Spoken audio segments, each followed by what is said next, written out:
তোরা আমার ইজ্জত রাখছিস তো রাখছিস কোত্থেকা? এক যুবক তো ডেলি 10 বার আমাকে ডাকে না। আল্লাহ বলে না, এক নারীও তো বলে না, এক পুরুষও তো বলে না। এইখানে তো একজনও হবে কিনা জানি না ডেলি 200 বার আল্লাহ বলে। সকালে 100, বিকালে 100, কেউ তো নাই। সারাদিন কাটটা বুক করেন, কাটটা। আরে জোরে বলেন না।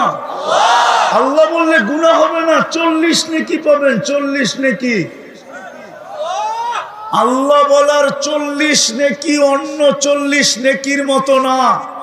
সংখ্যা একরকম, কিন্তু গাঠটিতে একরকম না। উদাহরণ দিব, 1 মণ লোহা 1 মণ তুলা ওজনে সমান, কিন্তু তুলার গাঠটিটা অনেক বড়। আল্লাহ বলা 40 নেকির গাঠটিটাও অনেক বড়।